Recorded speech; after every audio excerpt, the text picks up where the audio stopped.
Hello student, welcome to my stream movement channel. आज तो फिर मैं एंडोक्राइन सिस्टम पढ़ाऊंगी। ठीक है, अंतःस्रावी ग्रंथियाँ। ग्रंथियाँ क्या होती है, ग्रंथियों से क्या निकलता है, ग्रंथियाँ किस प्रकार की होती हैं। तो तीन प्रकार की तो ग्रंथियाँ पाई जाती है। एक तो हमारा अंतःस्रावी ग्रंथि, जिसे हम एंडोक्राइन सिस्टम कहते हैं। दूसरा हमारा आ जाता है बाह्यस्रावी ग्रंथि, जिसे हम एक्सोक्राइन सिस्टम यानी एक्सोक्राइन ग्रंथियाँ, सॉरी एक्सोक्राइन ग्लैंड कहते हैं। ठीक, और एक मिक्स्ड प्रकार की यानी अंतःस्रावी और बाह्यस्रावी जो दोनों से मिलकर बनी होती हैं। ठीक है, उन्हें हम क्या कहते थे, मिक्स प्रकार की यानी मिश्रित ग्रंथियाँ। तो अभी भाई क्या होता क्या है, ग्लैंड क्या होता है। ग्लैंड उसे कहेंगे जिससे हार्मोन या एंजाइम निकलता है। ग्लैंड से क्या निकलेगा, हार्मोन एंजाइम। एंडोक्राइन यानी अंतःस्रावी।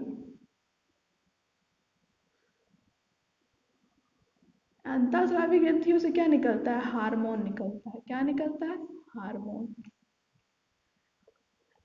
एक्सोक्राइन ये हो जाता है बाह्यस्रावी।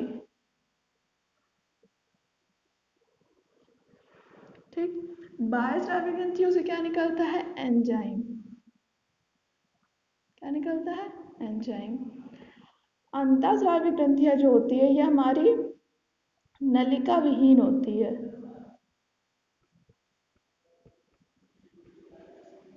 ठीक, यानी जो हार्मोन होता है वो ब्लड में ही मिल जाता है।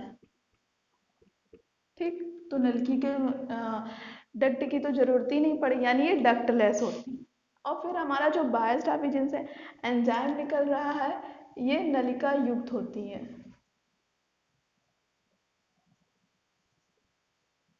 ठीक, जैसा नलिका युक्त जैसे हमारी लार ग्रंथियां हो गई। कौन सी ग्रंथि हो गई, लार ग्रंथि। इससे कौन सा एंजाइम निकलता है, टाइलिन। कौन सा एंजाइम निकलता है, टाइलिन एंजाइम लार ग्रंथियों से निकलता है। क्लियर हुआ। अब मिक्स्ड प्रकार में, मिक्स्ड प्रकार में जैसे हमारी आ जाती है अग्न्याशय, जिसे हम पेनक्रियास कहते हैं।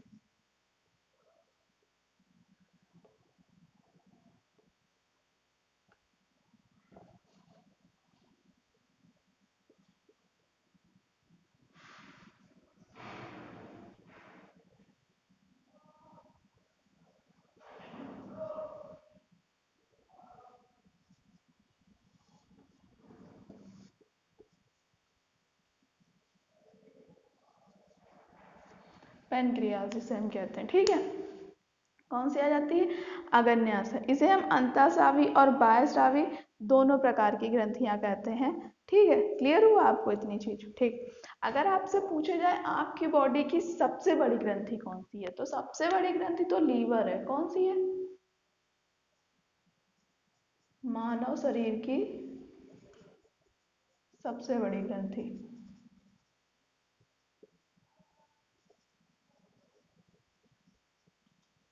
ठीक भाई, लेकिन अगर इसमें पूछा जाए कि इस जो डायग्राम बनाया है, समझ आ रहा होगा आप लोगों को, थोड़ा सा फंकी बना है बट समझने, आपको समझने से मतलब है।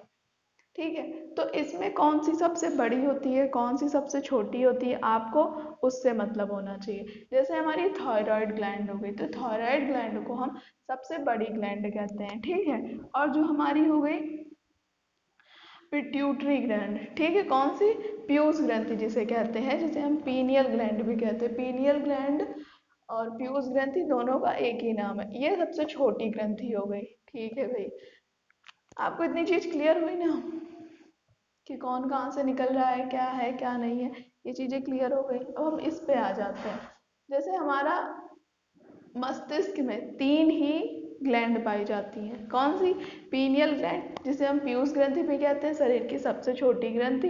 ये मटर के दाने के आकार की होती है, सबसे छोटी ग्रंथि मटर के दाने। हाइपोथैलेमस, ये हमारे जो मस्तिष्क में बीच में मौजूद होता है, उसे हाइपोथैलेमस कहते हैं।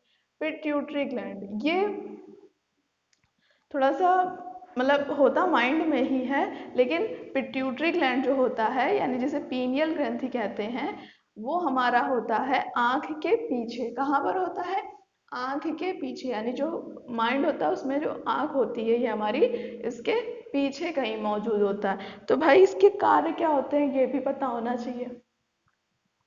तो आज आप इसे देखिएगा और कल मैं ये पूरा क्लियर करवा दूंगी। ये सारे जो हैं ये मैंने लिखे, ये सिर्फ एंडोक्राइन के हैं। कहाँ के हैं? एंडोक्राइन के हैं। तो कल मैं पूरा क्लियर करा के और इसे ख़त्म कर दूंगी।